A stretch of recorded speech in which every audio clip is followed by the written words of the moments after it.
Hey there, how are you? I wanted to just spend a little time talking about my thoughts about what's happening, the virus, what's happening in the world. Today is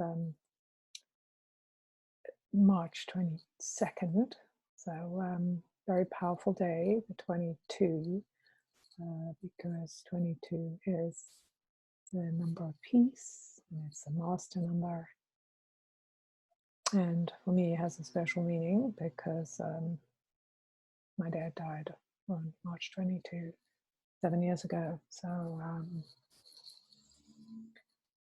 yep, that's certainly something to make one pause. Remembering that 22 is connected to the year when, even though it's not a 22 year, technically we are in 2020. So we have two twos. And the energy of the two is about balance, finding balance. And what's so powerful about it is that it's asking us to connect, tune in, right, to divine energy.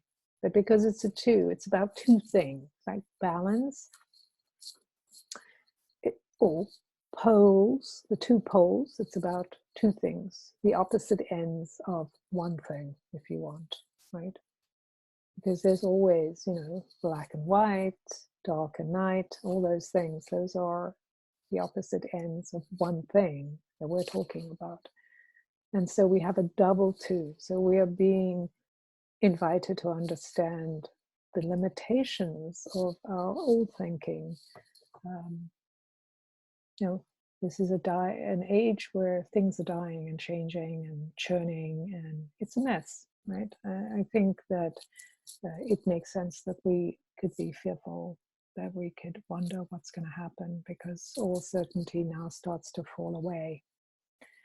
And in this moment of uncertainty, we have choices, and that's another two number, right? As we connect into the divine, as we remember that we are connected to not only source energy, but to earth energy. There's another two, of course, we making the third, the triad. But in this case, it's remembering that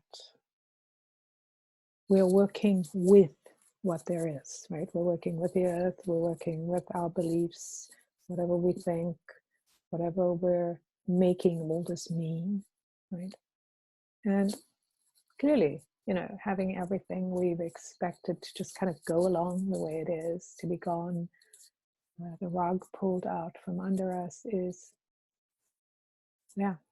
terrifying. And here we have that choice, right? The choice of, do I want to lean into fear? Do I want to get more fearful? Do I want to be obsessed with what's happening and try to find out all the answers from people out there? Or do I want to check in with me? What's happening with me? Because I know I'm not a fearful person, right? I mean, I've done all these things, it's like, this is the thing. You've got to check in with yourself. You've got to go, wait, I have actually done a lot of things that have terrified me. And maybe none of us have had this magnitude of thing in this body, in this lifetime. But we are certainly capable of doing way more than we imagine. And in this adjustment, in this time of collapse, and I say that in a way that is not about everything, all the walls and everything are collapsing, but just the collapsing of our pipe dreams, in the sense of it's just going to keep going and get bigger and bigger and better and better. Right? Not that it isn't going to get better, but it's not going to grow in the way that we assumed. So because of this energy, there is this limiting energy. And I remember I talked about it at the beginning of the year, that we were entering a year of diminishment, in a sense, like everything was going to get smaller and tighter, right? And that makes sense. If we're losing control of what's happening, like buildings, people's livelihoods, children can't go to school, they can't, buildings, they can't go to buildings, they can't, I don't know why I'm saying buildings, they can't go to college. You can't go to work. Everyone has to crowd in a house together and get along and make it work and find that peace within. That's the 22, right? Find the peace within the chaos. Find that spot that allows you to be connected to the divine, to the earth, to know this is what I'm meant to do, and to reevaluate.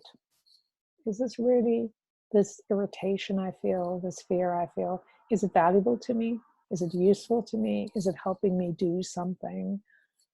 Because if it isn't useful, if it isn't valuable, if it isn't helping you do something, then maybe you're going to have to put it on the side. And I know from myself, there are a lot of things, like in my soul, I'm not afraid of what is, because I think this time is an amazing time of awakening. I know we chose to come here and we fought to come here as souls. And in the human body, it's very different, right? You have to deal with the humanness of being human and the awkwardness and all of that. But there's the beauty of being human, and how amazing that we can be human together in a way that we have not been. That we can realize that we're all scrambling, we're all suffering, we're all trying to make sense of it. And we're doing this together, and we're finding our way forward, because there's so many ways forward, and we're in a very innovative time. So there's much to tap into, much innovation to tap into, even as we have to let go and go, oh my God, I don't know what's going to happen, right? How will I do this?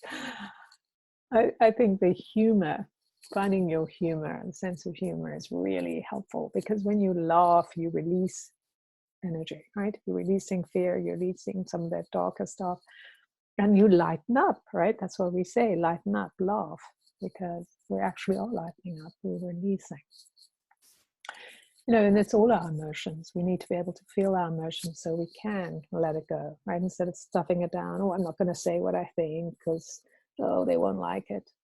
And the truth is, it doesn't matter, because there's always going to be people who don't like what you say, but who cares? Especially now, right? Like, what have we got to lose by being real as we can be, as truthful as we can be with ourselves and our loved ones and the people around us? And it's like, and that makes me want to cry, because we have lived in a world that has been so full of rules that have jammed us up inside, because we weren't allowed to show emotion or behave in a certain way. Or if a woman does something, it's like, oh, she must be on her period or something. Or, look, she's so emotional. There's all these things, and I know men have their issues too about their expectant behaviors, and children. Like, we have told so many people to be quiet and stop talking, and how dare they have an opinion. And how wonderful that we can just kind of let this all rise, all this pain that we've shoved down our bodies, our throats, our being, so that we could be acceptable, so that we could be successful in a world that had all these little blocks we needed to fit in. And now all those blocks are breaking down. So it is very liberating. And that's how I feel about it. I mean, as a human, it doesn't feel so liberating in the sense like, oh, I can't go outside. But what's the opposite? Now, remember I talked about the twos, the balance of the twos. On the one hand, the sands of time. Sand has been coming up a lot lately. And on the one hand, we're confined. And on the other hand, we are liberated, right? Because even as people are saying, stay in your houses, do all these things, watch your breath, wash your hands, watch it's going to fall, you're going to catch this virus, don't go to work, don't do this. On the other hand, it's like almost impossible to follow all these rules. That's what I just decided. Like, I feel trapped because I'm trying to follow all these rules. I'm trying to do everything right. So, whatever, I don't give this to someone else, I don't get it, etc. And then I just realized, like, you know what? I have to do what's right for me. I am absolutely going to stay at home, right? And follow the rule of staying at home. And I can do that with great ease. I'm an introvert after all. And there's so much to do. I mean, we're so privileged. We are so abundant. And on the other hand, I'm allowed to go out right now to take a walk, which I love, so I can connect with nature. And I can appreciate that freedom. And I can go to the grocery store, and I can say, every time I go to the grocery store, which is not very often, right? I'm trying to be mindful.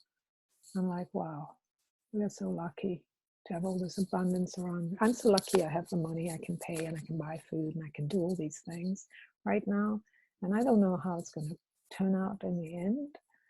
But you know what they say, it's not the end until it's over, right? And so it really is a moment to be in joy with this. Like, this is it. Like, okay, these are the rules, these are the confinements, all the other rules go out the window. Now I'm free. I'm free to innovate. I'm free to come up with new ideas. I can be more of a generous soul because I don't have to keep climbing up that hill. Like, now everyone's giving things for free because it's like, yeah, let's share, let's get together, and whatever comes and blossoms out of that will be greater. And I'm not saying everyone should do all their work for free. I'm certainly not, and you decide what's right for you. But I am doing and planning to do more free things just because it feels good, right? And it's like, we are liberated to give more and to think more openly about what is possible, right? If everything else, if the confinement that has been is falling apart, then what else is possible? What else is there? What else can I do? Because now I'm going to have to figure this out.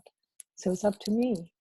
And that to me is the exciting part about all of this. So something to reflect on. You know, knowing that it is important to focus on the breath of life, on the breath of beginning, and the breath of ending. Because there is so much ending. And in the ending, there's so much that needs beginning. So whatever you begin with, it's okay, right? Wherever you are, begin there. And I'd love to hear your comments or thoughts. Please share with me. If you like my channel, subscribe. If you like the video, I appreciate all of that. I know that I am thinking of you and holding you in love, remembering that we're all connected, we're all one, even as we choose individually how we will be connected, how we will weave ourselves into the world, given the liberation we've been given. I'm Jen Duchenne, jenduchenne.com, and I do Akashic readings, healings, teachings. I teach people how to read the records. I'm the creator of the Illuminating Journey cards. And my great belief and service to the world is to help others and myself, but mainly to help others to be in truth with their soul. Right? Revolutionize your free will, because that's all we have. Till next time.